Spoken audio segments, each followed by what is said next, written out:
Quero dar as boas-vindas a todos os presentes e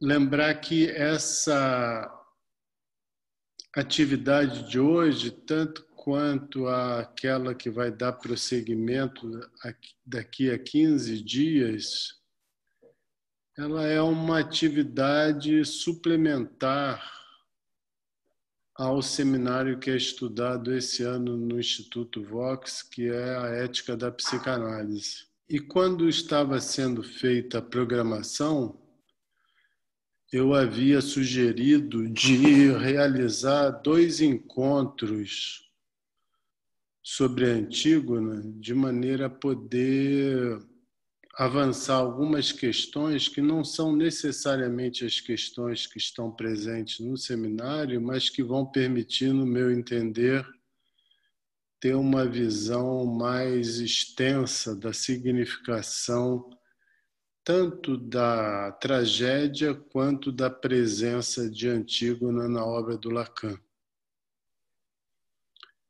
Isso porque, sendo verdade que Antígona comparece de uma forma eminente nesse seminário, principalmente nas lições finais, é verdade também que a tragédia vai acompanhar a obra do Lacan praticamente de forma indicada, como eu ainda vou apresentar, até o seminário 19. E no que se refere à tragédia, é importante considerar que aqui se trata de uma tragédia da antiguidade clássica, enquanto que a tragédia apresentada no seminário anterior é uma tragédia moderna, que é Hamlet. E eu vou explorar com vocês também essas diferenças que fizeram com que Lacan, curiosamente, em primeiro lugar, fosse ao moderno, depois ao clássico, e voltasse ao moderno a partir do clássico no Seminário 8. Existem algumas lições no Seminário 8 dedicadas ao problema do Édipo, novamente, só que agora, lá no Seminário 8, vai ser à luz do trabalho do Paul Claudel, da trilogia. Em particular, uma obra dessa trilogia que se chama O Pai Humilhado. Mas o que significa, né, ler uma obra antiga, tal como Antígona? Para isso, eu vou procurar me valer de uma definição do que significa uma obra antiga no sentido de clássico, que foi dada pelo escritor George Steiner, onde ele diz o seguinte: eles não são antigos, mas os ainda vindouros.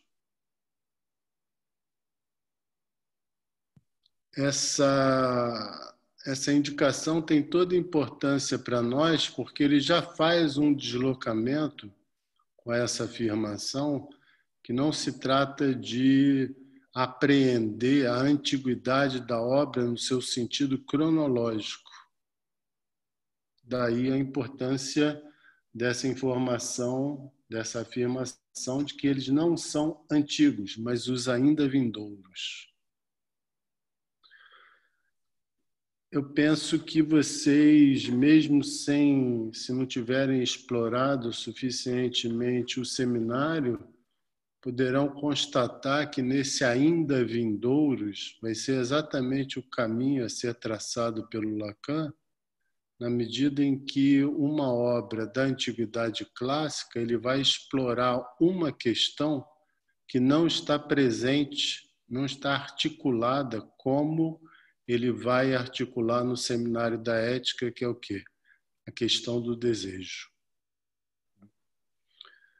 Considerando também que na obra anterior, no seminário anterior, que foi o dedicado ao Hamlet, ele também vai fazer menção ao desejo. Então, nós temos duas referências ao desejo na obra, através de duas peças teatrais, uma da tragédia moderna, Hamlet, e outra da tragédia Antígona, da tragédia da antiguidade clássica, que é a Antígona. Então, isso merece que seja esclarecido, porque quais são as diferenças entre explorar o desejo da forma como ele articulou em relação a Hamlet e em relação à Antígona. Para aqueles que já acompanharam o Seminário 6, poderão lembrar que a referência a Hamlet é uma referência que visa mostrar os impasses do sujeito com o desejo. Questão que verdadeiramente só pode ser indicada a partir de uma obra da modernidade, porque é na modernidade que a problemática do homem e da sua particularidade vai entrar em exercício nas diferentes produções da cultura, tanto quanto nas diferentes produções que o discurso da ciência introduziu na nossa civilização. No que se refere ao Seminário 7, eu queria lembrar que quando Lacan começa a abordar a Antígona, ele começa a abordar num capítulo que tem como título A Função do Belo, e ele aborda o desejo através daquilo que faz barreira ao desejo, que é o que ele vai chamar a função do belo. Mas essa função do belo como barreira é inteiramente diferente daquilo que ele abordou no capítulo anterior, quando ele indica que uma das barreiras ao desejo é o problema dos bens, o serviço dos bens, que nós podemos explorar com bastante extensão no encontro que tivemos no Vox na lição passada, onde ficava muito explicitado que a problemática dos bens é uma problemática que envolve essa relação do homem com a sociedade de mercado, em que os bens do mercado entram como uma espécie de fetiche para, vamos dizer assim, para fazer barreira através da fascinação que esses objetos promovem a título de promessa de felicidade.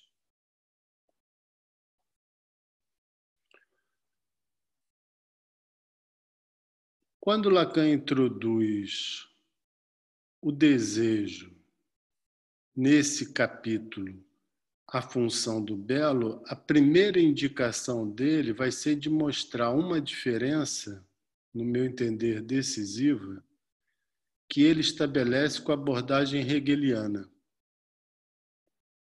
a qual ele vai comentar mais de uma vez durante o seminário. E essa abordagem hegeliana, ela tem a ver com uma posição do Hegel de indicar que a problemática presente em Antígona é uma problemática entre o problema da família e o problema do Estado, uma oposição entre a família e o Estado. Assim como ele chama discurso da família ou discurso do Estado. Ele não vai nessa direção porque, no entender dele, não se trata propriamente de uma questão de oposição entre família e Estado que está em jogo em Antígona. O que para ele é decisivo para se diferenciar de Hegel e para começar a situar Antígona é mostrar que, quando Hegel coloca essa posição, ele se vale da obra da antiguidade clássica num sentido reduzido. Por quê? Porque ele não dá expressão a isso que eu mencionei antes, que é a obra antiga como aquela que indica o que vai vir. ele estabelece, ele faz uma transposição, no caso Hegel, faz uma transposição daquilo que ele lê naquela época dos gregos e atualiza como se fosse uma problemática atual, já que no decorrer das épocas sempre houve uma oposição entre essa relação família e Estado. Discurso da família e discurso do Estado. E ele mostra que essa abordagem é precária porque Hegel deixa de fora a presença do discurso da ciência como sendo decisivo para entender a problemática presente em Antígona hoje. E por que o discurso da ciência é decisivo para entender a problemática de Antígona hoje? Em primeiro lugar, porque através da ciência nós somos concernidos a termos de levar em consideração a vigência da linguagem, que nela, ciência, está presente através da matemização, uma linguagem matemática. Mas mais do que isso, porque segundo ele, Lacan, o que o discurso da ciência introduz como traço diferencial para a psicanálise é ter que distinguir o ele não sabia, que é próprio ao discurso psicanalítico e que estaria presente no mito de Édipo, e no sentido do discurso da ciência, a indicação é: nada pode ser esquecido. Então, nesse sentido, há uma oposição entre discurso da ciência e discurso da psicanálise. Mas isso interessa à luz de uma abordagem de Antígona, por quê? Porque quando ele destaca o ele não sabia presente no Édipo, que, aliás, é a grande diferença que ele estabelece entre Édipo e Hamlet. No caso, Hamlet é aquele que sabe e Édipo é aquele que não sabe. A expressividade dessa afirmação do ele não sabia é porque, de fato, há um não saber que habita o homem através do inconsciente que é estruturado por linguagem. Isso está no centro, no coração da problemática psicanalítica.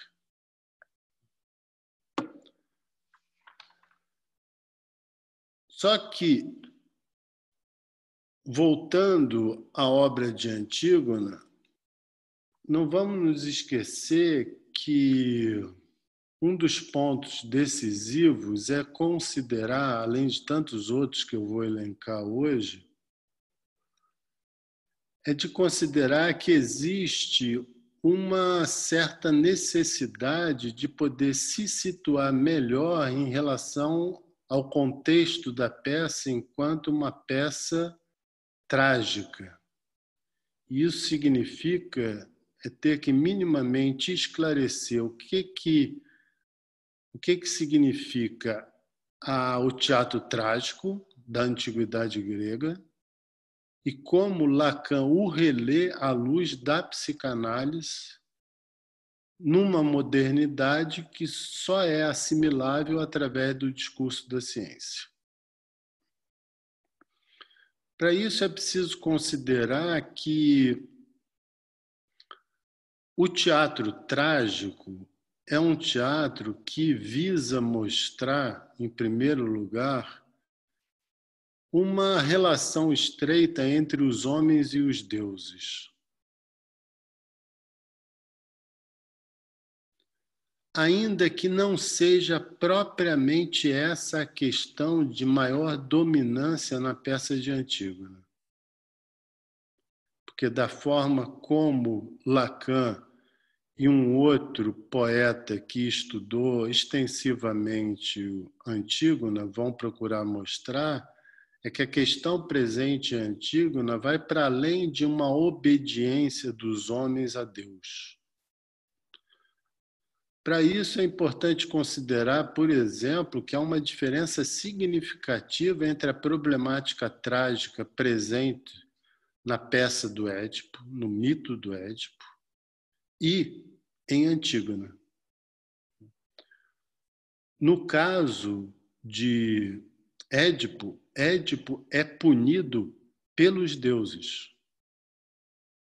No caso de Antígona, ela é punida por um homem.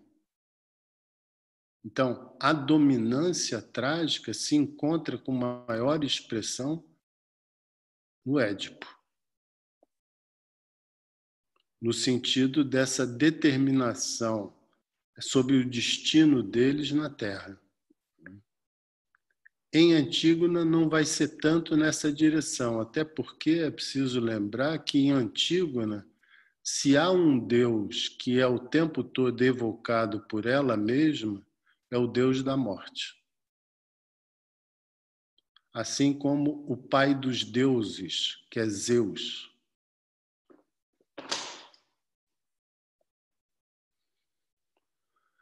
Para alguns autores que estudaram Antígona e que vão na concordância dessa leitura que eu estou fazendo hoje com vocês, só existe um Deus que, além do Deus dos infernos, o Hades, poderia ser associada com Antígona, que é a deusa da justiça.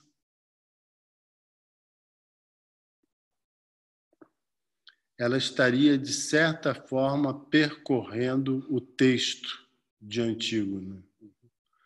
Mas entendendo que essa deusa da justiça não é sequer a deusa que vai cobrar dos homens e vai realizar ações com o objetivo de que eles cumpram as suas obrigações com a justiça, porque até mesmo nesse nível, Antígona vai estabelecer uma diferença, porque não é em relação à justiça dos homens que ela vai se referir.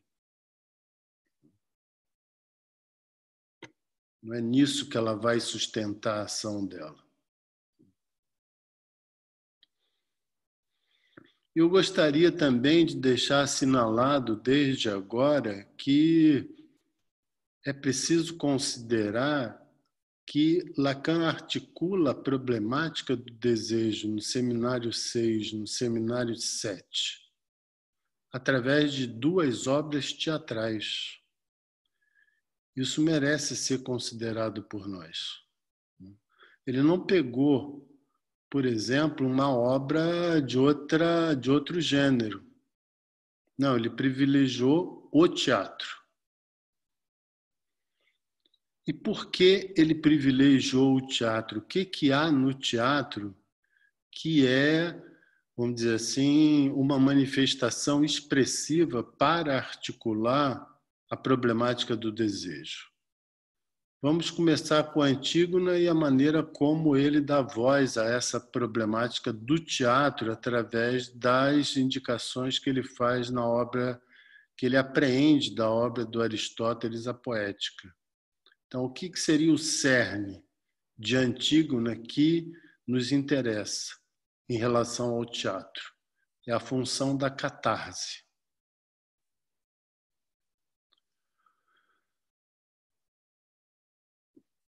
Vamos considerar também que essa função da catarse ela não deve ser confundida como sinônima de uma expressão mais volumosa de afetos que seriam possíveis através da identificação com Antígona, no caso. Essa condição que o teatro traz aí, independentemente de ser da antiguidade clássica ou de ser da atualidade, a identificação é um dos elementos presentes. Mas, na verdade, o que é operatório no teatro é que ele vai colocar o espectador numa relação com um discurso que se dirige a ele vindo de um outro, falando numa posição de alteridade. Porque o ator, ele está encarnando um texto do personagem que ele representa. Consequentemente, ele está falando a partir da posição do outro. O outro simbólico. Então, nesse sentido, aquilo que se vai apreender no teatro é um determinado tipo de efeito convergente aos efeitos do simbólico, uma vez que o ator encarna o personagem que, por sua vez, dá voz a um texto que sustenta essa função do personagem. Mas existem outros dois pontos em relação ao teatro que merecem ser considerados, que tem a ver com o objeto voz e com o objeto olhar.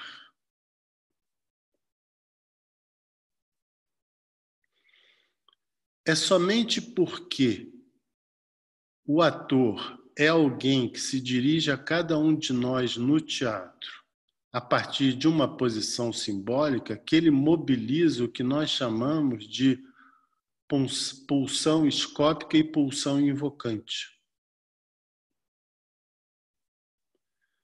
Em que sentido? No sentido que esses dois circuitos vão ser colocados em operação. Eu vou querer olhar os personagens, tanto quanto escutá-los, interessado em que aquilo que vem deles possa me afetar. E para isso eu não preciso ter qualquer tipo de esforço. A própria cena teatral, ela monta uma mobilização do objeto voz e do objeto olhar. É nisso que há uma efetividade do teatro e um privilégio do teatro para o Lacan, por exemplo, em relação ao cinema.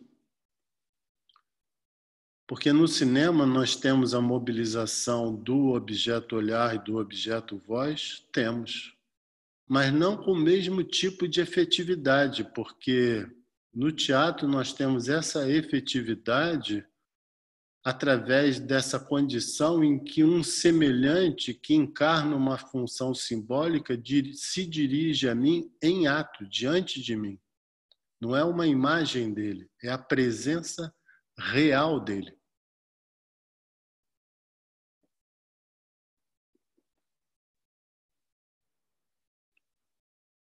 Outro ponto que eu gostaria de assinalar nesses comentários em relação ao Antígona é que,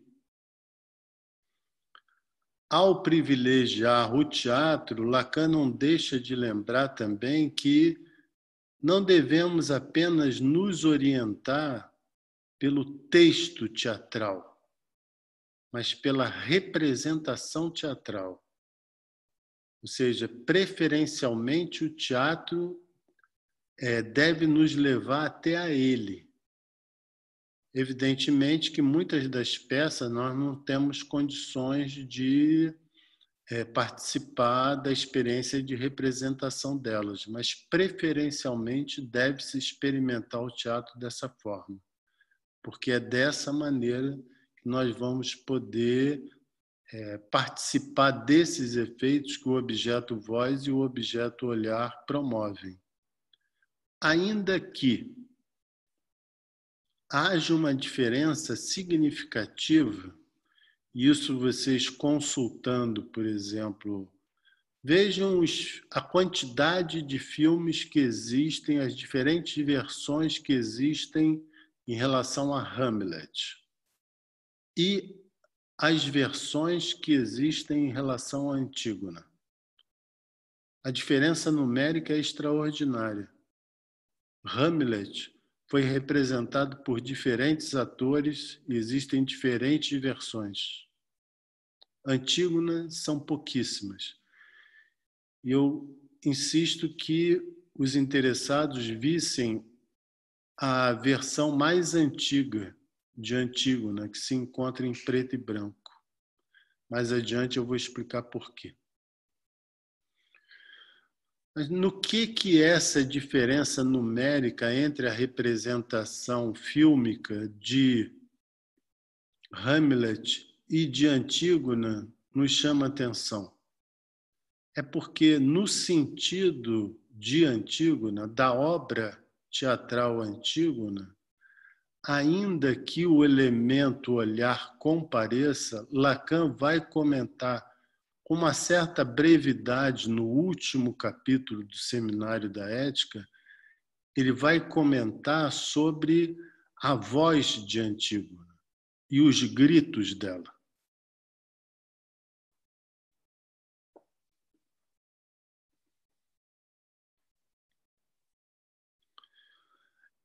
E são realmente surpreendentes quando se lê e quando se vê esse filme que eu estou indicando. Porque a voz tem um papel muito importante nela e não vai ser por acaso, porque ele vai estabelecer uma relação que não vai ser desdobrada por ele, mas ele vai estabelecer uma relação entre a voz de Antígona e o desejo no seu estado bruto, e o desejo presente na peça.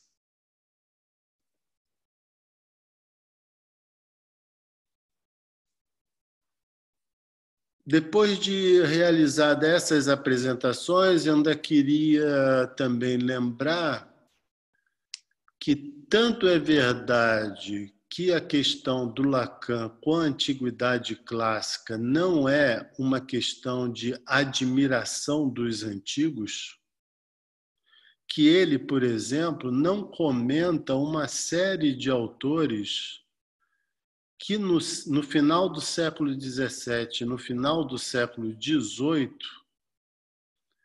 fundaram um movimento, final do século XVII na França e final do século XVIII na Alemanha, fundaram um movimento intitulado Tempestade e Paixão. Esse movimento tinha como objetivo valorizar a estética grega,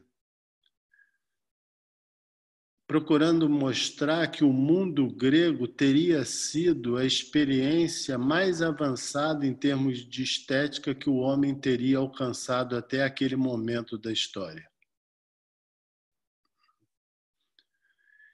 Isso também foi nomeado pelos historiadores da arte como classicismo.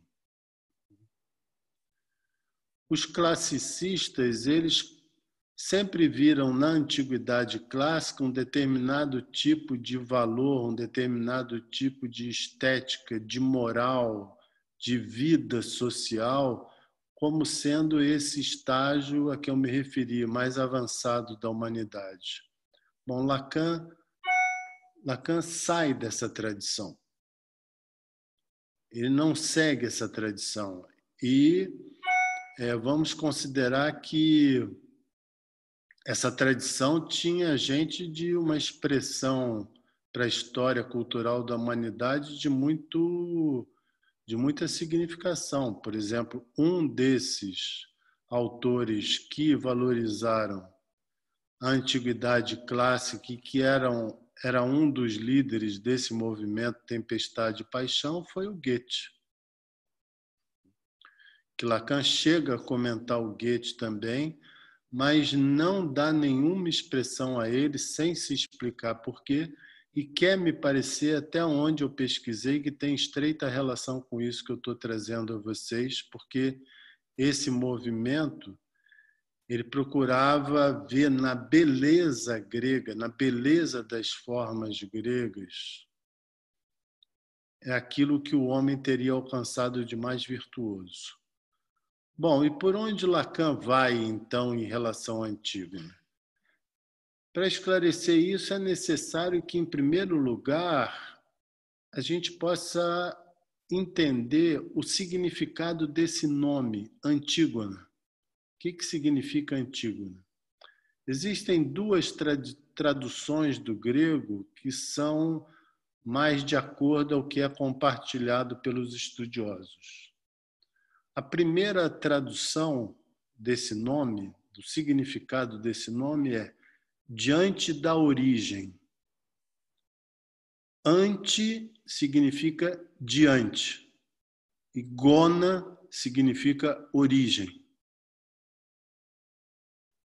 Isso também pode ser lido numa outra variação da tradição. Ante pode ser lido como no lugar de, e gona como descendência, no lugar da descendência.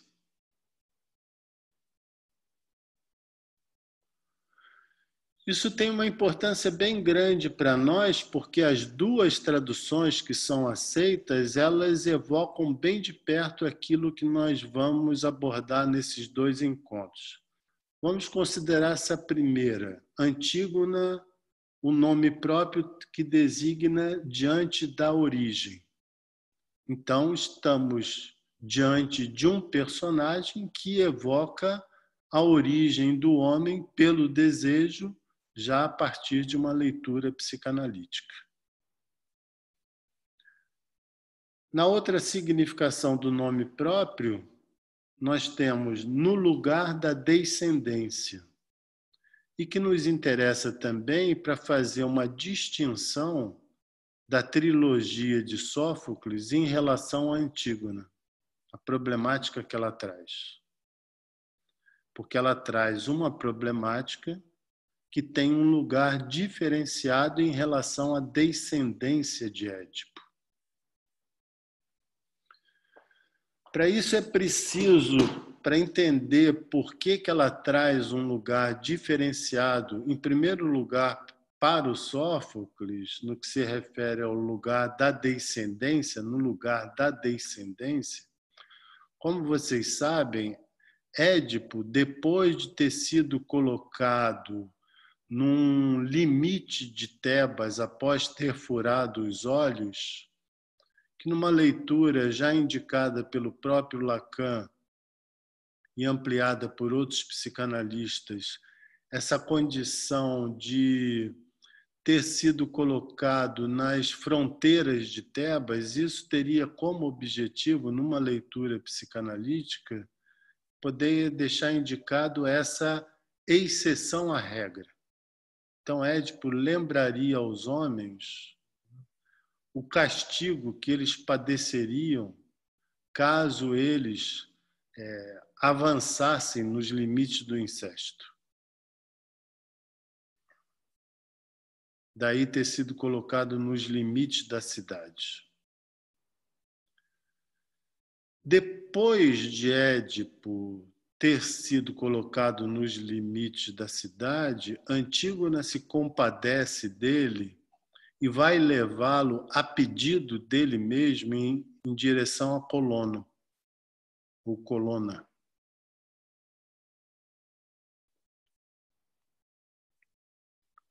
Mas notem, em Colona, Édipo, e aí começa a problemática que curiosamente foi antecipada pelo próprio Sófocles, porque em termos cronológicos a escrita das peças foi primeiro Édipo em Tebas, depois Antígona e por último Édipo em Colono. Eu digo que isso é curioso por quê?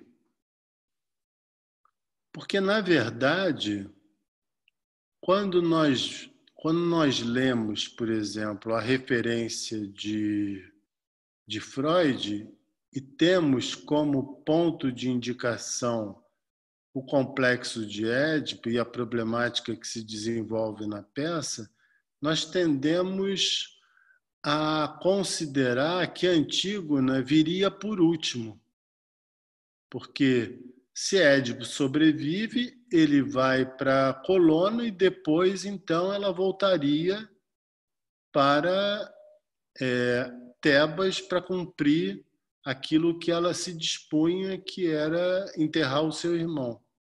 Mas não. As peças foram, primeiro, Édipo em Tebas, Antígona e depois Édipo em Colono. Ou seja, ele antecipou uma questão que se passaram praticamente 30 anos para que ele escrevesse Édipo em Colona. O que acontece em Édipo em Colona? É importante considerar para entender Antígona. Bom, quando Édipo vai para Colona e que ele escolhe Colona como lugar onde ele vai morrer, mas que na verdade não vai ser uma morte no sentido do falecimento, vai ser um desaparecimento. Questão essa que já aproxima um pouco do que vai estar presente para o interesse do Lacan em Antígona. Quando ele vai para Colona, ele vai exatamente para esse limiar da cidade onde moram as erinhas, que são seres que representam o ódio. E que de tal forma essa representação do ódio por esses seres é destrutiva, que ele é advertido que ele não poderia ficar naquele local onde ele se senta com Antígona, porque ele poderia padecer ali dos piores males. Mas eles não sabiam, quando se dirigem a Édipo, nesse primeiro momento, que ele é o Édipo, do mito do Édipo. Só depois é que eles vão tomar conhecimento que ele é o Édipo. Então, praticamente, ele já teria sido absolvido da punição das erinhas. Por quê? Porque ele mesmo já teria aplicado em si próprio a punição. Porque vocês sabem que o sentido simbólico da punição de Édipo tem a ver com essa condição em que o homem não quer mais ser afetado pela visão. Ele quer com o furar os olhos, ele pretende se aproximar daquilo que foi a punição aplicada a Tiresias. E com isso ter possibilidade de ver mais além, que é a condição do cego na antiguidade clássica, é aquele que vê mais além. Por isso que Tiresias faz parte de várias peças teatrais.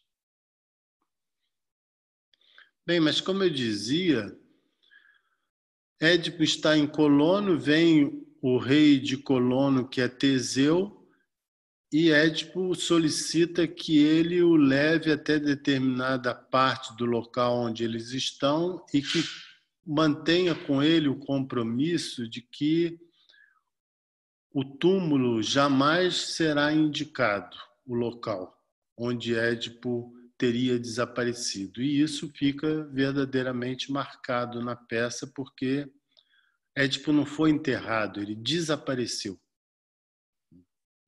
Essa condição do desaparecimento nós vamos reencontrá-la em Antígona, não sob a forma de desaparecimento, mas sob essa condição que Lacan nomeia como segunda morte. Bem, antes de desaparecer, Polinices, que vai ser o irmão de Antígona, que vai ser deixado insepulto, ele vai até Colono procurar obter o apoio de Édipo. Por quê? Porque, tendo sido expulso de Tebas devido aos atos incestuosos, o trono ficou vago. Então haveria de se escolher entre Polinices e Etéocles, os dois irmãos filhos de Édipo, descendentes direto do reino. Assume provisoriamente o reino Creonte, que é tio deles.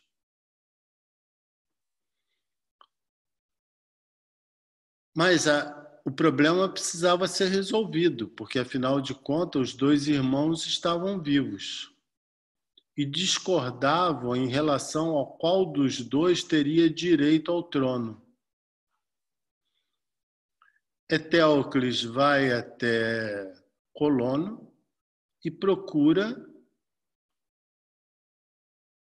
obter a autorização de Édipo para, junto com ele, entrar em Tebas e dizimar o exército que o irmão estava formando para combater Polinices, porque eles já estavam numa fase de não terem chegado a um ponto comum da discussão. Eles se declaram guerra um ao outro. Eteocles vai a Colona e promete a Édipo que ele voltando com Eteocles, que ele daria permissão a Édipo de viver não nas proximidades de Tebas, mas sim dentro das fronteiras de Tebas. Ou seja, ele seria reintegrado à cidade. Édipo realiza as maiores imprecações contra o seu filho e dedica a ele, tanto quanto ao irmão, uma maldição. Os dois iriam se degladiar e os dois iriam morrer.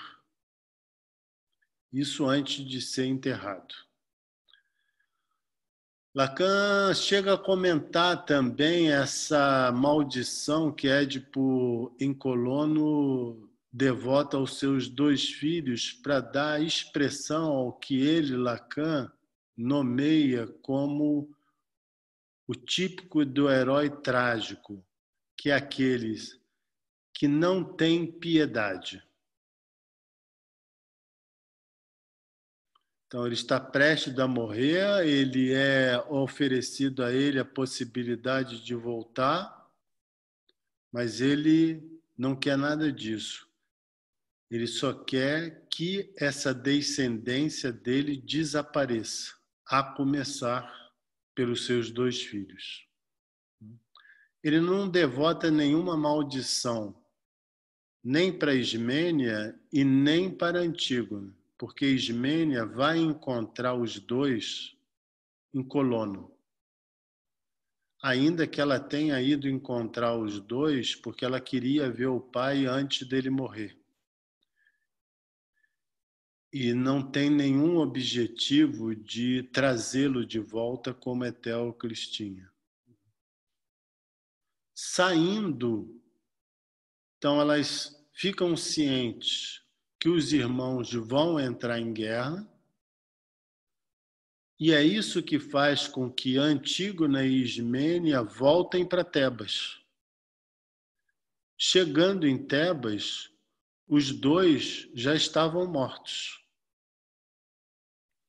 Estando os dois mortos, Creonte tem direito oficial ao trono. E estabelece esse decreto que Eteocles não poderia ser enterrado, exatamente porque ele teria formado um exército para invadir Tebas, onde Creonte era o rei provisório. E o próprio Creonte já tinha armado um exército para combater o exército de Eteocles. Ele se vê capaz de poder estabelecer esse decreto, que Eteocles não teria direito aos ritos fúnebres. Quando Antígona toma conhecimento disso, vocês sabem que ela vai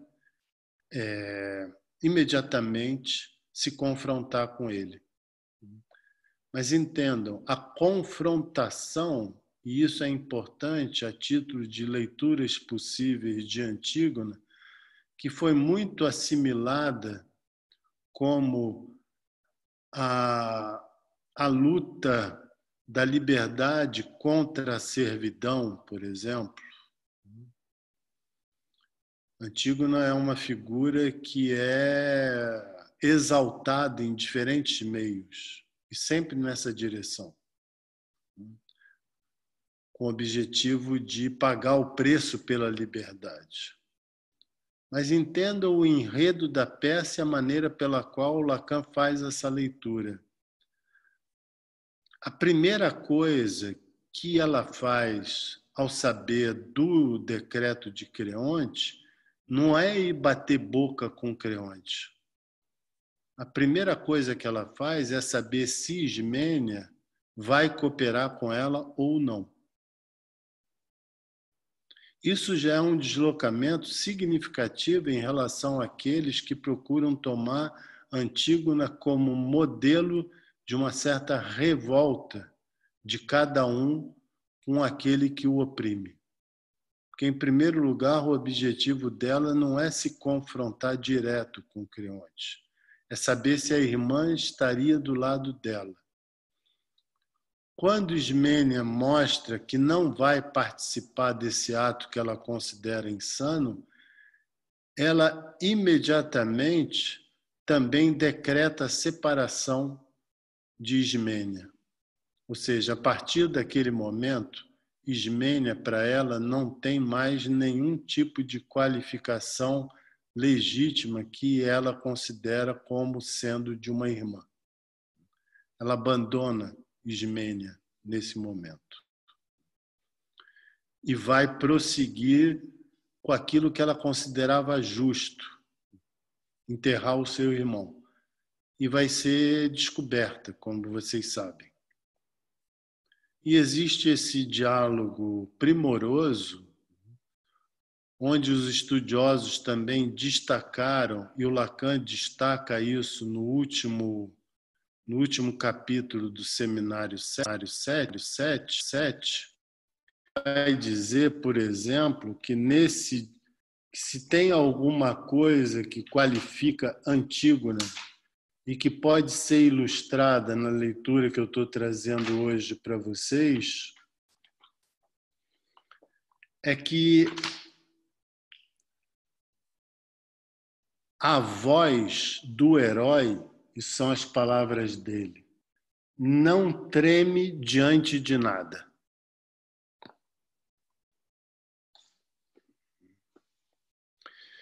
E vocês devem se recordar, principalmente para aqueles que forem olhar o filme, que não há nenhuma hesitação presente na fala de Antígona, nem na peça escrita e nem no filme.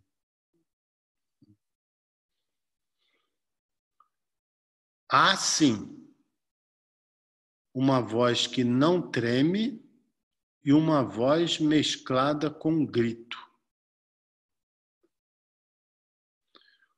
Existem dois momentos emblemáticos em relação ao grito, e eu já estou indicando isso porque anunciei que vou retomar a função do grito na oficina da voz. O Antígona é muito expressivo em relação a isso. Existe o grito que ela solta quando ela vai enterrar seu irmão, do pavor que ela sente de seu irmão ter sido deixado dessa maneira, e os gritos que ela solta de dentro da caverna onde ela foi enterrada. No filme, esses gritos são emitidos por ela fora do lugar onde ela foi enterrada. Bem, isso tem importância porque esse aspecto que Lacan assinala, que a voz do herói não treme diante de nada. Porque no diálogo que ela estabelece com Creonte, a primeira coisa que chama atenção é que ele pergunta a ela se ela não tinha conhecimento do decreto que ele havia firmado. E ela diz que tinha conhecimento. Isso é bastante importante para nós, por quê? Porque daí começa o fio que vai servir de articulação para a peça e a questão da ética trágica para o Lacan. Porque nesse momento, ela, se quisesse poupar a própria vida, teria mentido. Teria se apresentado como alguém com compaixão pelo irmão. Que, aliás, é exatamente esse discurso da compaixão que, quando Ismênia vê que o Creonte vai levar o seu ato até o fim, de enterrar a Antígona viva, quando ela percebe isso, que ele não vai se demover, ela usa esse argumento. Mas era o irmão dela, ela tinha que enterrá-lo. E ele não se dobra a isso também. Tampouco ela faz questão de se apoiar na irmã para poder escapar da morte. Então vamos agora para o início da peça e para aquilo que foi tão decisivo para o Lacan em relação à ética da psicanálise, né? E a acepção de tragédia diferente, como eu disse antes, que se encontrava no seminário anterior. A primeira indicação diferencial de Hamlet com Antígona, que depois eu vou mostrar que o Lacan modificou isso no próprio Seminário 7, mas a primeira indicação em termos de teatro da antiguidade e teatro moderno é que, em primeiro lugar, nós não temos coro em Hamlet. Nós temos personagens que comentam as ações, mas não coro. O coro é típico da antiguidade clássica.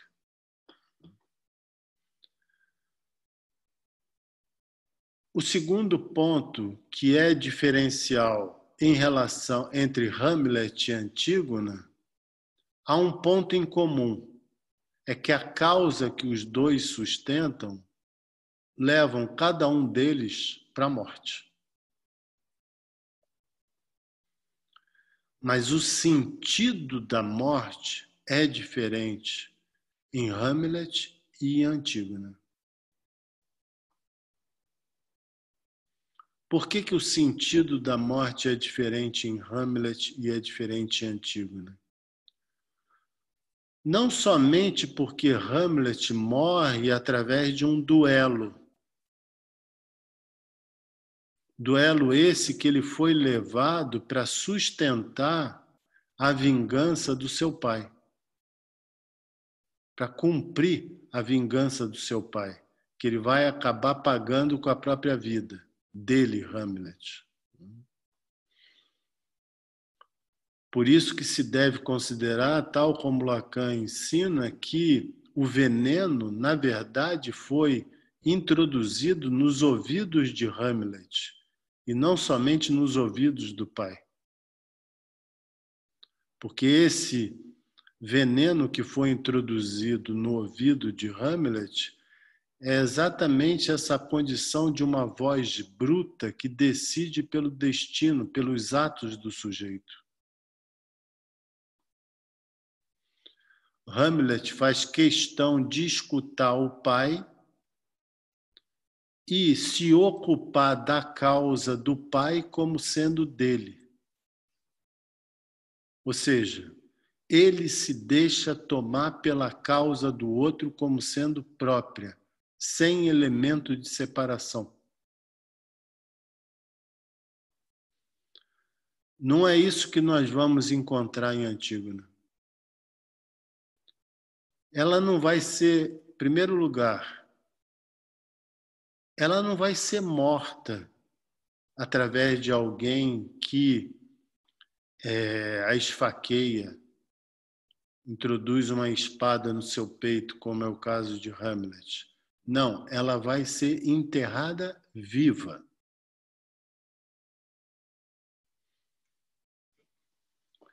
E qual é a diferença entre ser enterrado através de um duelo, como foi de Hamlet, e ser enterrado na condição de enterrada viva, como nós encontramos em Antígona? Isso, em termos do desejo, tem uma diferença significativa. Por quê?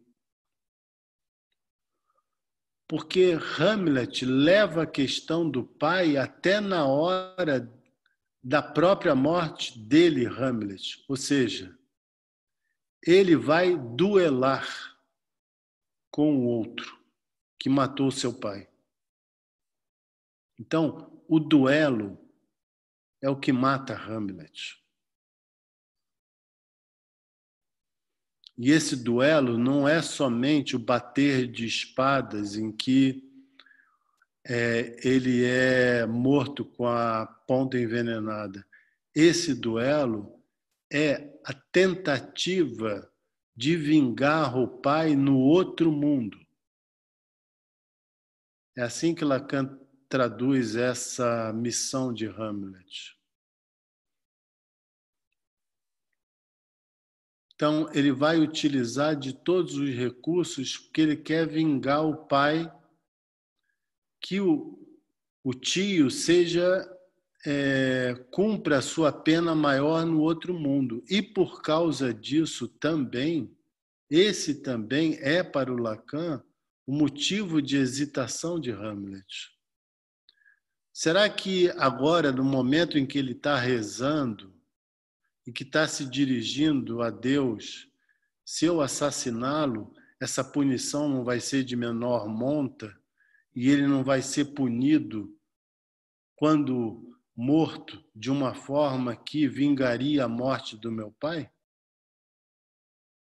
Então, as diferentes hesitações de Hamlet têm a ver com essa causa que ele adota para ele próprio e que ele não sabe qual é o momento que ele deve praticá-la, exatamente porque não é uma causa dele, é uma causa do outro.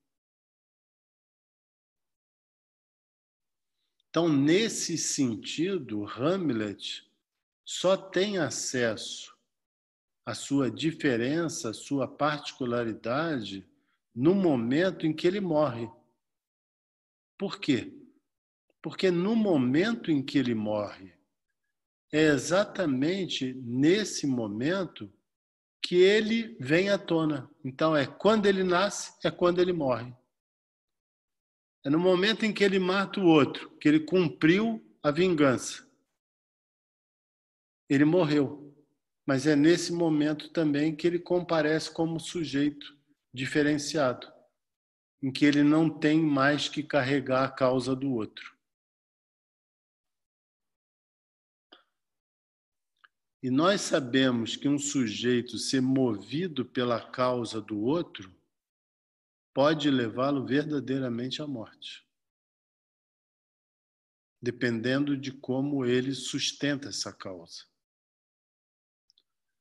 Por isso que Hamlet é emblemático para a noção de causa na modernidade, no sentido da política e no sentido da ideologia. Em se tratando de Antígona, nós temos uma outra questão e uma outra significação da morte na relação com o desejo. Hamlet nasce para o desejo no momento em que ele falece.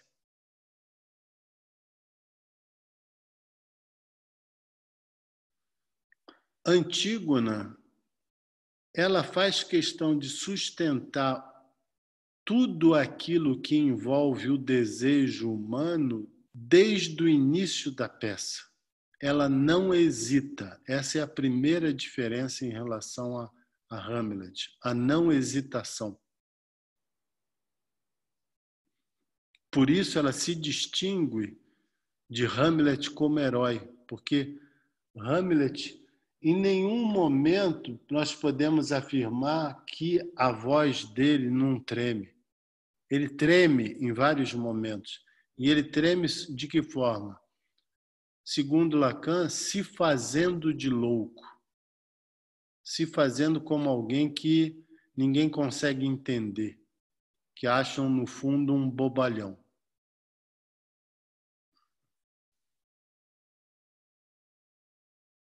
Em se tratando de Antígona, é outra questão que está em jogo. Ela aparece desde o início decidida para sustentar os rituais fúnebres que qualquer ser de desejo, como ser de linguagem, tem direito.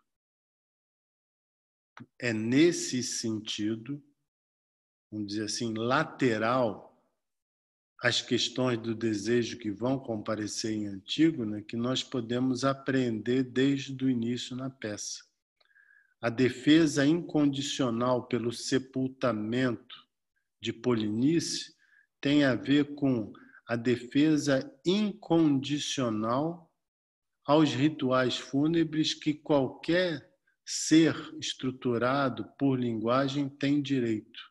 Então, o que ela evoca são os direitos que o simbólico confere ao humano.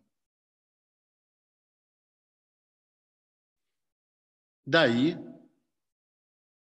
que a referência, por isso ela não faz referência a deuses que não seja Zeus, logo no início da peça. Ou seja, aquele que é considerado o pai dos deuses. É aquele que legisla. Isso não está escrito, ela diz, são leis não escritas. E como nós podemos entender essas leis não escritas? São exatamente as leis que o sujeito humano tem direito enquanto sujeito estruturado na comunidade humana. Ou seja, uma das leis que participa da comunidade humana é não somente o não matarás, porque essa é a primeira, mas também a mais banalizada, mas os direitos que se tem a partir disso. O segundo ponto que se deve notar na diferença entre Hamlet e Antígona e que vai fazer uma diferença no que se refere à articulação em relação ao desejo é que ao fazer esse tipo de defesa, ela está introduzindo uma incondicionalidade do desejo. Uma vez que se entra na via do desejo, não tem mais como retroceder. E se houver retrocesso, a experiência que se retira disso, para o Lacan, é a culpa. Por isso, essa frase emblemática que consta no Seminário 7, que o sujeito só pode ser culpado de ter cedido do seu próprio desejo. Então, há uma incondicionalidade. Entrou na via do desejo, se você voltar atrás, você vai viver a culpa de forma atroz. Essa incondicionalidade do desejo que está apresentada desde o início da peça de Antígona é uma incondicionalidade que se difere da incondicionalidade presente na articulação do desejo através do Édipo na obra freudiana. Por quê? Porque a incondicionalidade que está presente para Édipo na obra freudiana é a incondicionalidade de não poder ultrapassar os limites da castração.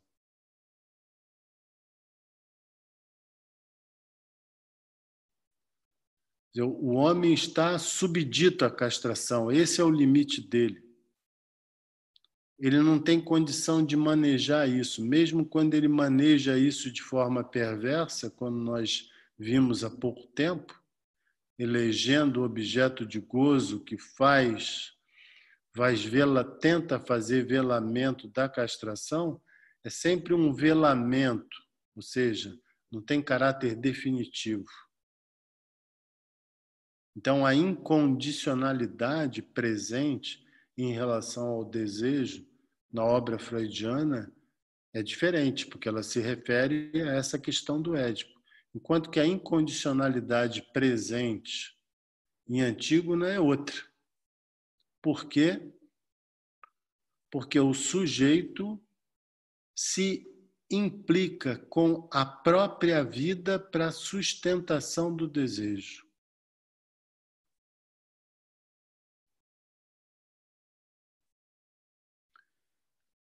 É muito importante que vocês considerem e possam olhar com um pouco de distância para isso que é, ao mesmo tempo, cativante, mas necessário de ser distinguido, porque Antígona ela promove uma cativação. Mas a cativação que está em jogo nessa incondicionalidade, empenhar a própria vida na implicação com o desejo, isso não significa ter que morrer tal como Antígona morreu.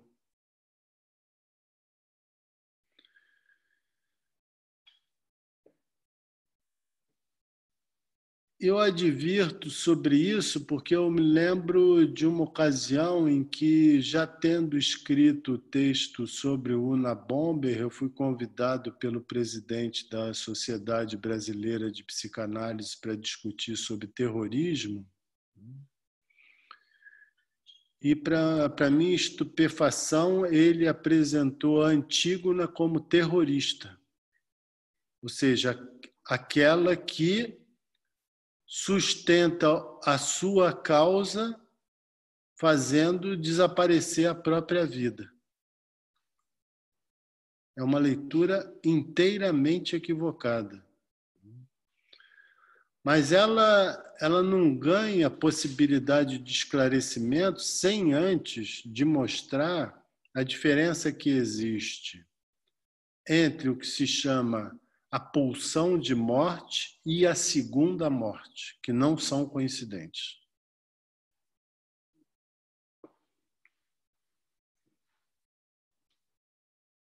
A pulsão de morte, para nós, na segunda leitura do Lacan, ela não faz parte necessariamente como par antitético, tal como Freud propôs nas pulsões e suas vicissitudes. Não, na leitura do Lacan, a pulsão de morte, o componente morte na pulsão é o que confere à pulsão o seu caráter parcial.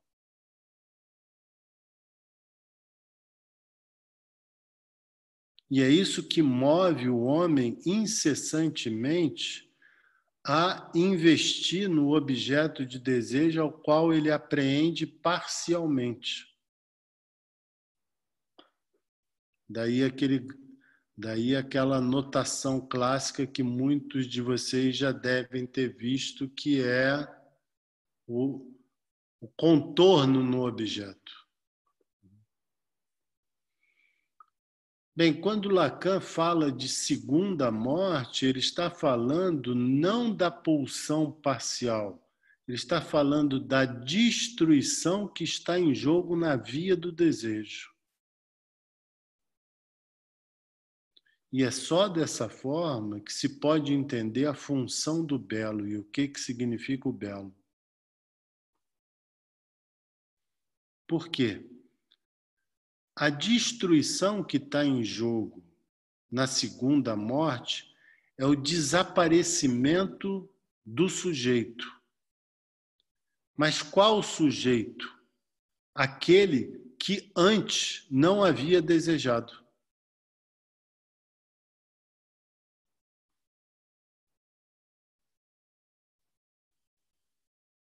Isso é importante de vocês guardarem, porque no próximo comentário que eu vou fazer daqui a 15 dias, eu vou retomar uma elaboração do Lacan no seminário Ato Analítico, onde eles, voltando à Antígona, vai procurar articular exatamente essa questão da segunda morte como desaparecimento do sujeito que não desejava antes, como a questão do final da análise. Ele vai voltar à ética trágica para articular isso. Mas é claro, não havia psicanálise na antiguidade clássica, então os sujeitos precisavam de fato mostrar que aquele que deseja paga com a própria vida. Por isso, Antígona não é enterrada. Se ela fosse enterrada, ela se equivaleria a qualquer outro morto. Ela precisa ser deixada como índice desse preço que se paga pelo fator incondicional presente no desejo. Então, ela é enterrada viva. Segundo Creonte, é para que ela sirva de exemplo, mas na nossa leitura ela é exemplar em relação ao preço que o sujeito paga para sustentar o desejo.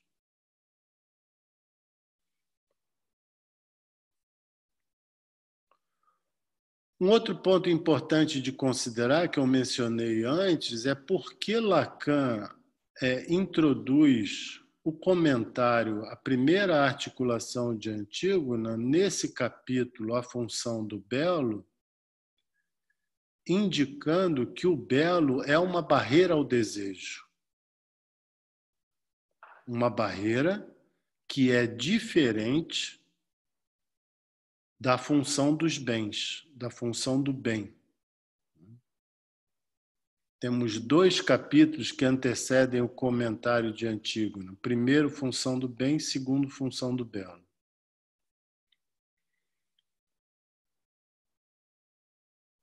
Uma diferença notável que se encontra em relação à função do belo em relação à função do bem como barreira ao desejo é que o belo é algo que não se quer ver.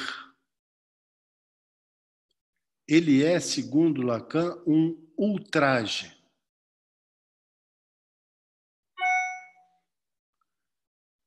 Então, o belo, para entender o que seja o belo, é preciso se separar da noção de belo como bela forma. O belo como estética de admiração pelos códigos de admiração da beleza presente na cultura num determinado momento histórico. O belo é aquilo para o qual não se quer olhar. Sim ou não? Quando vocês estão diante de uma questão decisiva do desejo, vocês não têm exatamente essa noção. Eu não quero olhar para isso.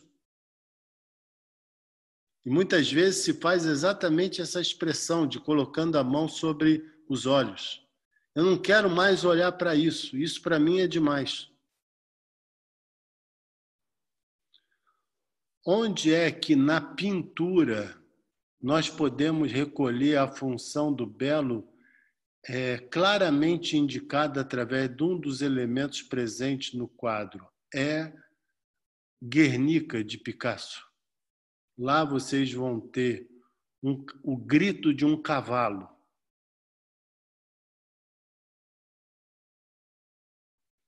Que expressa exatamente isso que Picasso procurou expressar nessa pintura que é surpreendente, que à luz disso que eu estou trazendo, mereceria minimamente um comentário. Que eu já, uma época, eu me propus a fazer um comentário de Guernica, mas até hoje eu não encontrei tempo suficiente. Mas isso pode ser feito por outros.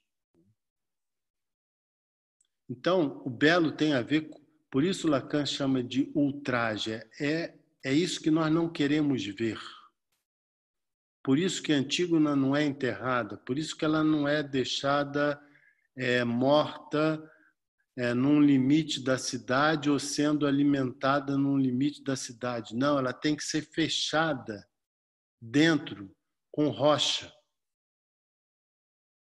e a única coisa que se escuta dela são vozes, gritos. Daí a ligação que eu estou estabelecendo do belo de Antígona com o belo que está presente lá no quadro da Guernica, do Picasso. O grito do cavalo é exatamente aquilo que não se quer ver através desse quadro.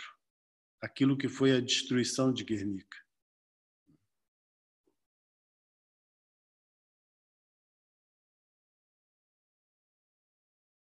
Bem, como último desdobramento de hoje, eu queria também deixar indicado que se o Seminário 7 é o momento onde Lacan começa a articular a questão do real através da coisa freudiana, como ele mesmo vai deixar indicado, né?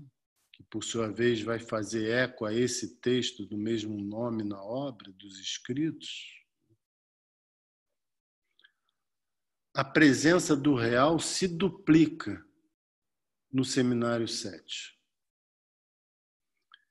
Ela comparece através da referência à coisa, que vai se desdobrar na elaboração sobre a sublimação, enquanto esse vazio que o homem pode conquistar através da arte.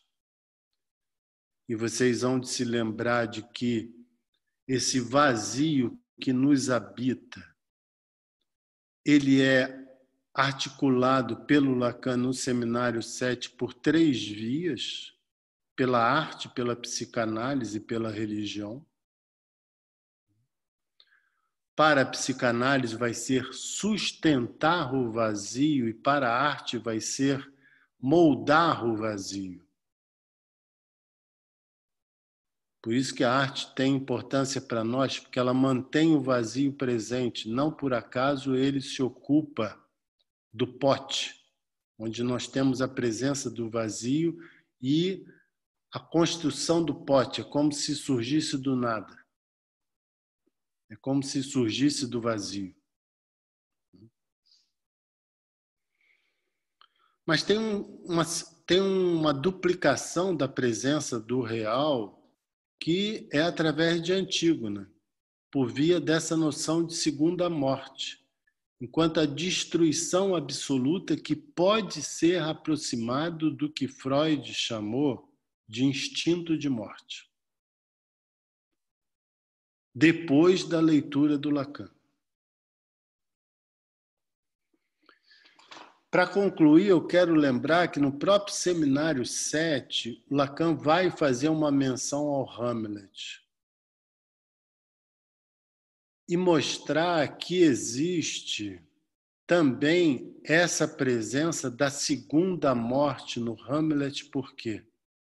Porque mesmo que ele tenha sustentado a causa do pai através de um desejo de vingança, a verdade é que ele leva isso até a destruição, no caso, destruição da própria vida. Ou seja, ele sustentou o desejo.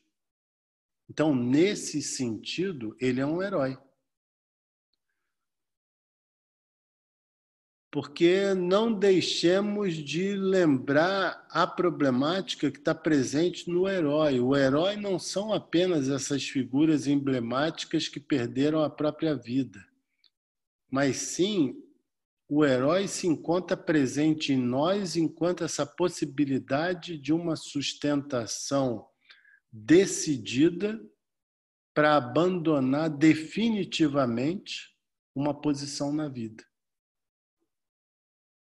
E isso tem a ver, isso mantém estreita relação com essa segunda morte, porque uma morte nós temos, que é o falecimento, e a outra morte é essa morte que vem por via do simbólico e que a antiguidade retratou através da morte do próprio personagem.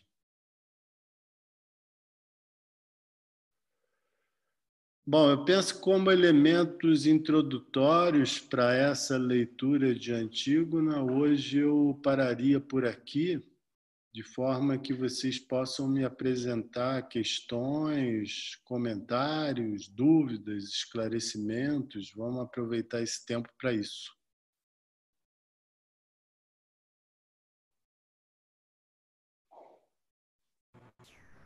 Oi, Mauro, tudo bem? Olá, Vinícius. Boa noite. Eu começaria te perguntando, logo no comecinho do capítulo 19, está escrito assim: sentido da catarse, fraqueza de Hegel, função do coro, voto de Goethe. Você poderia comentar essas quatro sentenças, por favor?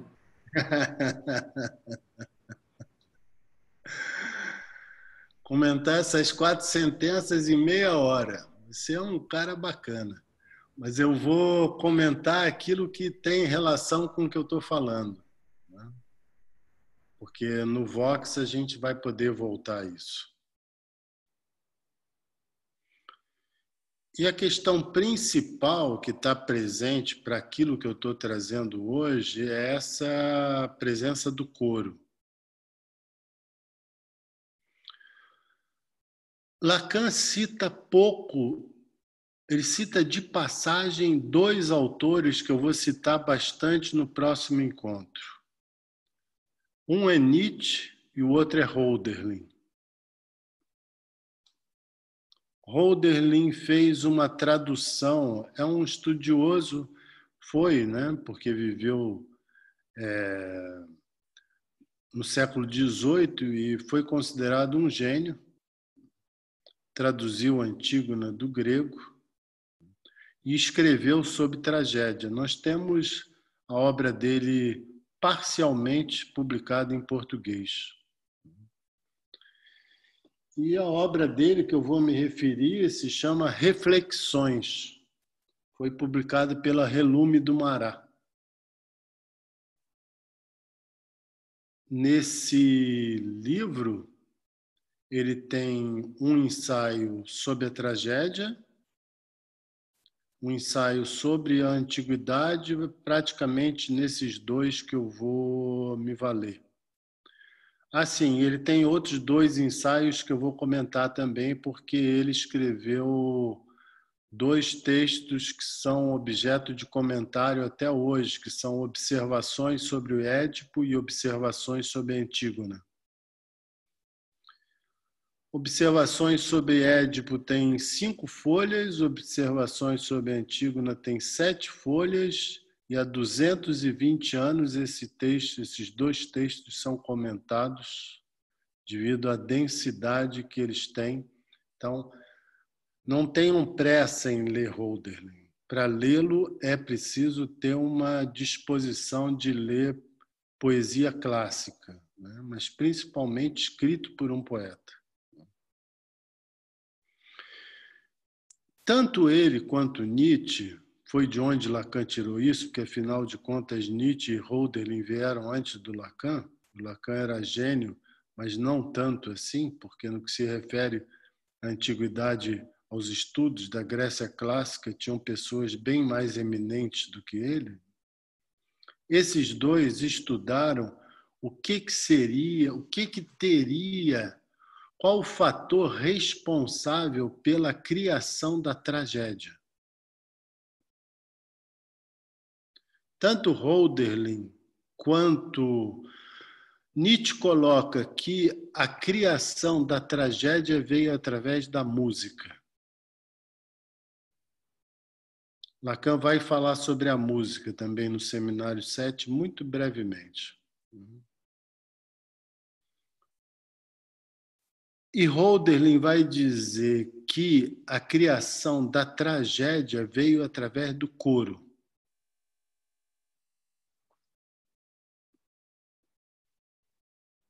E que o coro, o Hölderlin junta, quer dizer, na verdade o Nietzsche junta, né?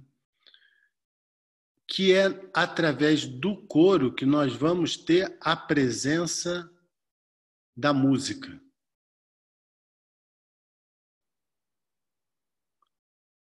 não é porque essas peças eram tocadas enquanto eram declamadas, mas sim porque o coro entoava em tonalidades distintas aquilo que era falado. Daí o sentido da música para o Nietzsche. Mas por que Hölderlin disse que é através do coro que nasce a tragédia? Porque para ele é através... Eu vou pedir só, por favor, que não me enviem perguntas por escrito, porque eu tenho a maior dificuldade de...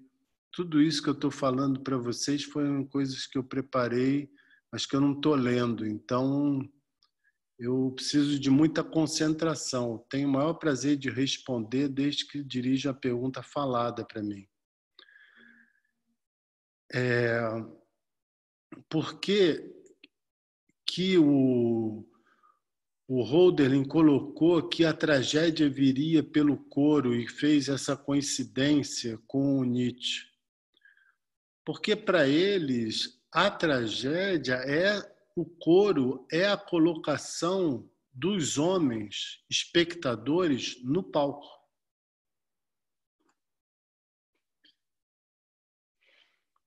Então, é como se o coro falasse aquilo que nós poderíamos dizer.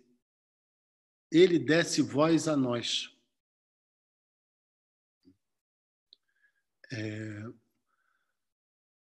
É nesse sentido que o coro é o nosso terceiro. Porque ele fala aquilo que nós poderíamos falar sem saber que poderíamos dizer. Isso foi levado ao extremo, por exemplo, nas elaborações sobre a apresentação de pacientes em que o público, no estudo do Eric Porges, é identificado com o coro. Por quê? Porque o público é aquele que vai falar aquilo que poderia ser dito por nós, caso nós estivéssemos lá no lugar dele. Mas é ele que vai nos dar a função do retorno do que é dito. E o coro vai cumprir exatamente essa função na tragédia. E vai ter a mesmíssima função para o Lacan, o coro. Só que a diferença dos estudiosos da tragédia, em particular desses dois, que eu pesquisei os estudiosos para saber quais aqueles que se foram marcados como as contribuições decisivas, e são exatamente Hölderlin e Nietzsche, né? E eles vão coincidir na posição sobre o coro, na posição sobre a música, mas Lacan vai se diferenciar deles por quê? Vai se diferenciar deles no Seminário 7 e vai se diferenciar deles depois.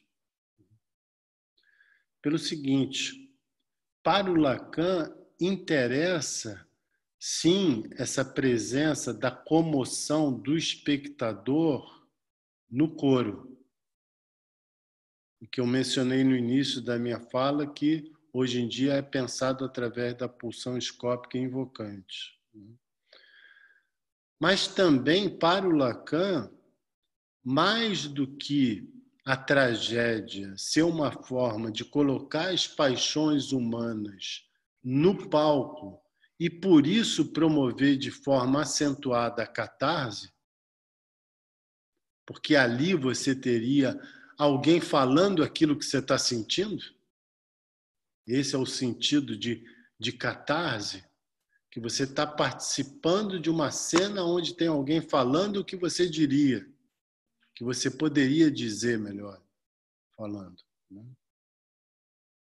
Bom, para o Lacan isso é verdadeiro? Sim, isso é verdadeiro, mas para ele interessa essa questão do desejo no sentido bruto, como ele chama, do desejo no sentido referido à segunda morte, que esses autores não articularam. Eles só articulam o sentido do herói como aquele que paga pela própria vida defendendo seus atos. Mas nessa sustentação, eles não fazem a relação de ato e desejo. Não é por acaso que no seminário do ato analítico essa questão vai voltar, e que eu vou comentar no nosso próximo encontro. Mauro.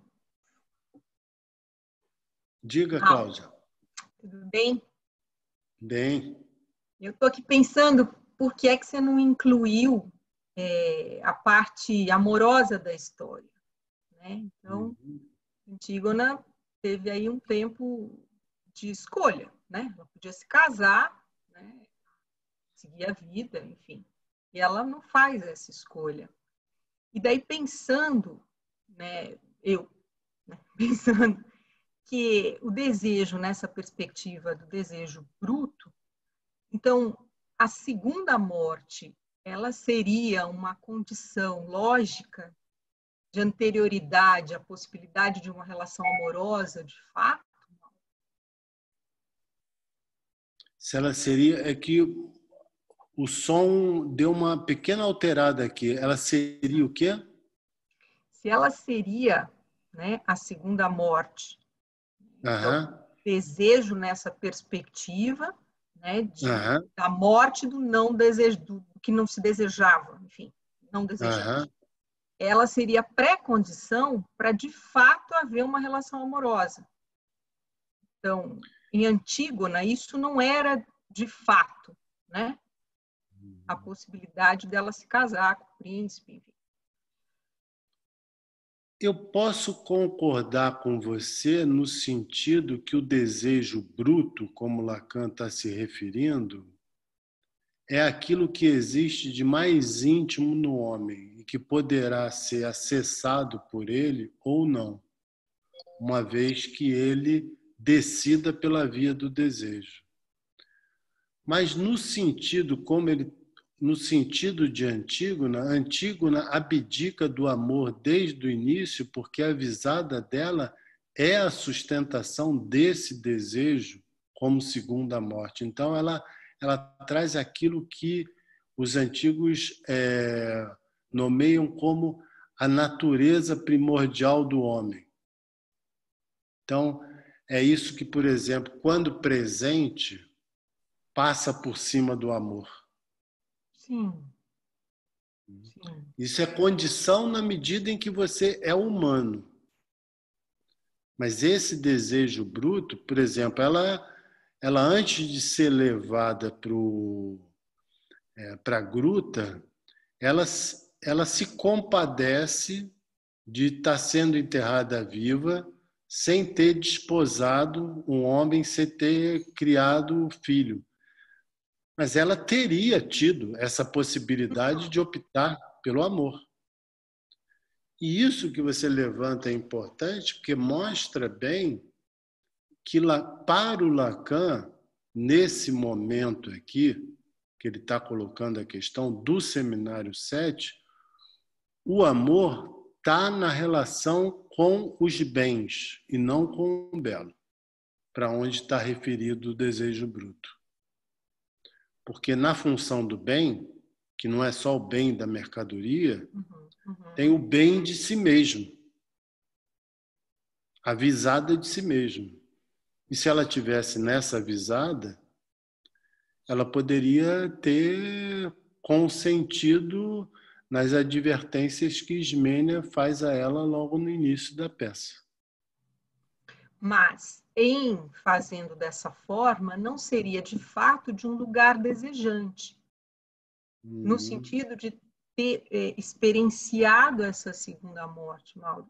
Quero dizer, se isso faz sentido ou não. Não é essa via que o Lacan escolhe para trabalhar. Mas estou pensando, né, em articular isso como dois tempos. Percebe? Isso é possível de articular no sentido da análise, mas isso eu vou te pedir para esperar no próximo comentário, porque eu tenho que dar uma pequena sequência no seminário do ato analítico para articular isso aí. Ok, obrigada. Tá?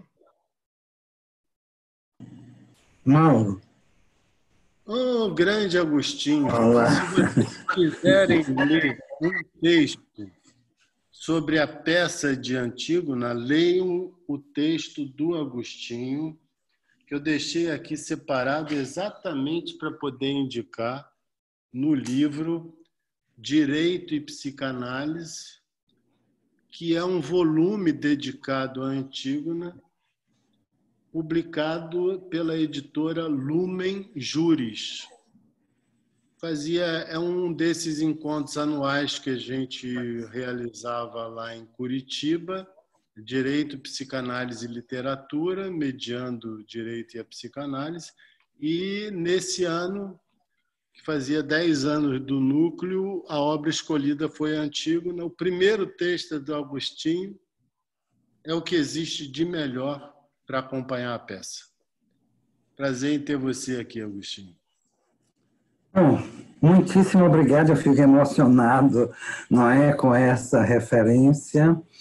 E muito obrigado também pela tua exposição, excelente, brilhante, como de costume. Eu digo sempre que aprendo muito te ouvindo, isso há muitos anos.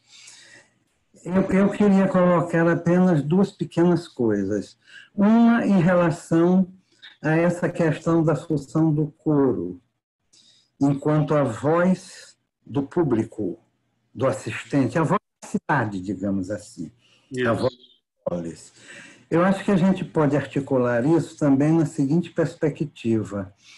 Os antigos, eles não desenvolveram a noção do indivíduo, que é uma noção que a modernidade é que vai trazer.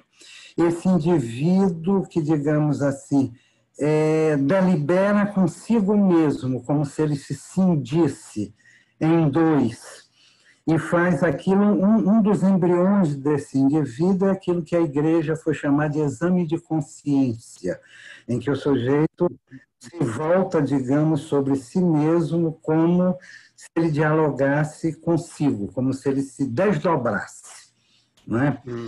Não se encontra nas tragédias, principalmente em Ésquilo e em Sófocles. Já se vai encontrar um pouco na Medéia de Eurípides, porque a delibera naquela questão de mato ou não meus filhos, ela se coloca, digamos assim, argumentos e contra-argumentos, não é? O que Antígona não vai fazer, o que Édipo não vai fazer, porque eles estão tomados pela híbris. A desmedida, o excesso, consequentemente, eles não têm esse elemento de hesitação. Eles são possuídos por aquilo. É como se eles não se colocassem as razões e contra-razões. No entanto, o cidadão comum que está ali assistindo, esse se coloca. E o coro tem a função de dar voz, como se fosse a voz da polis, para trazer um diálogo que o herói ou a heroína trágica não trazem por si mesmos.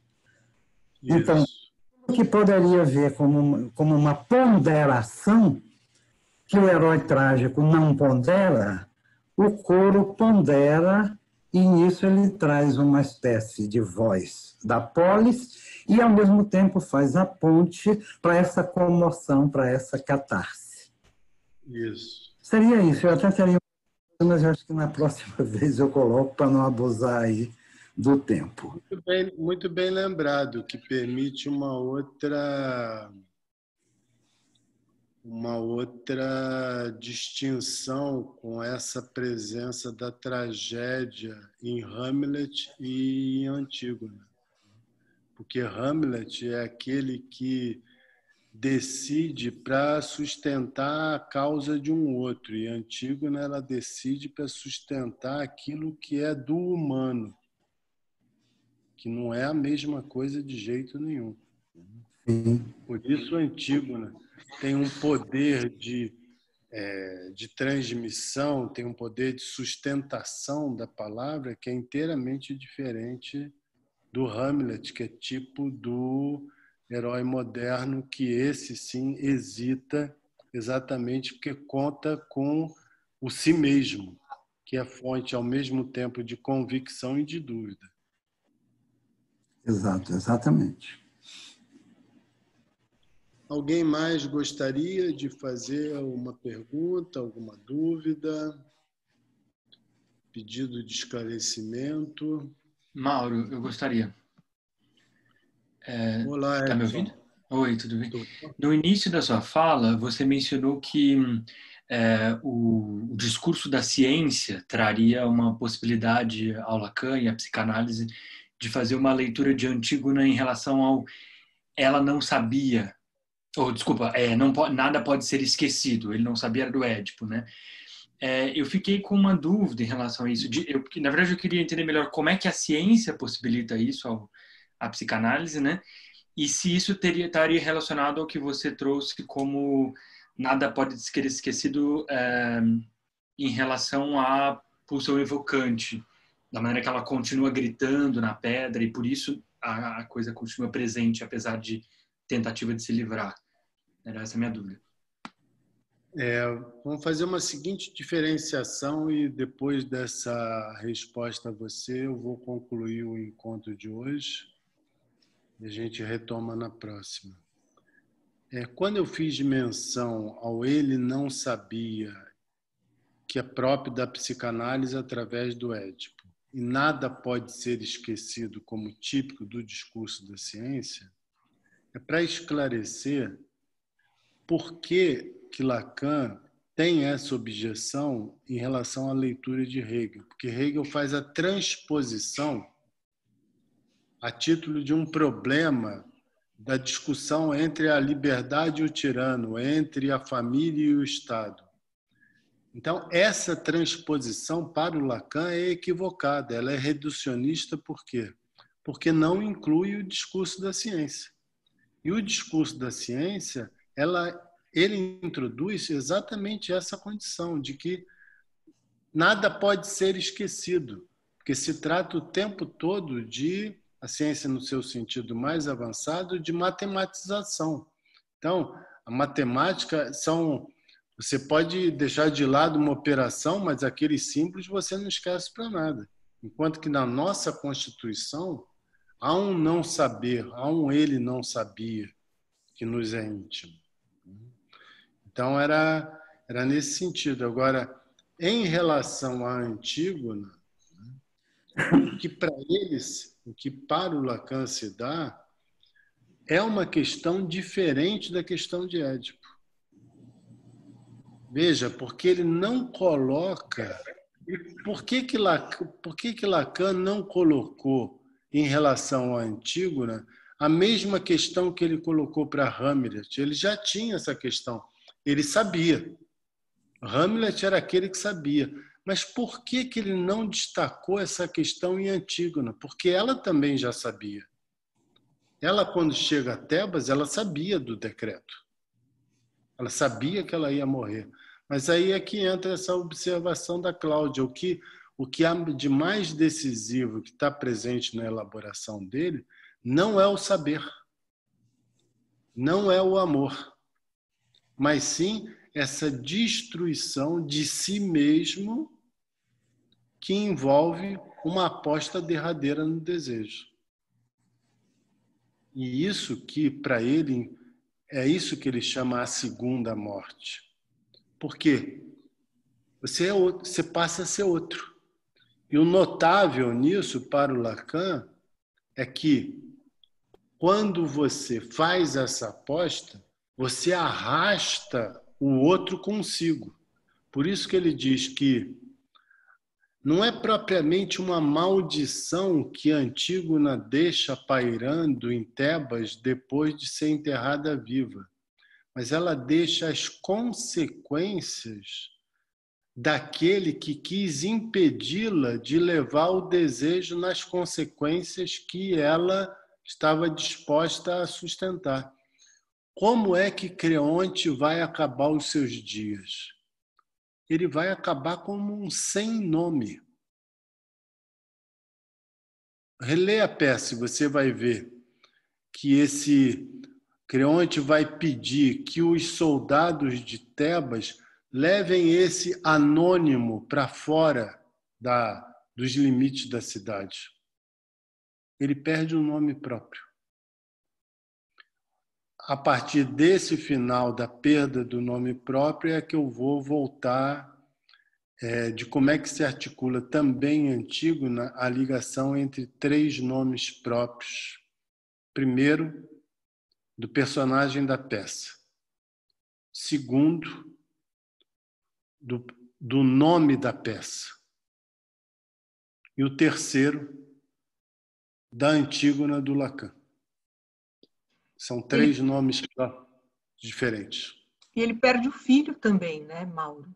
Perde o filho. A descendência. Aí essa questão do filho e por que o filho não o matou, que era um soldado, um exímio soldado, não o matou,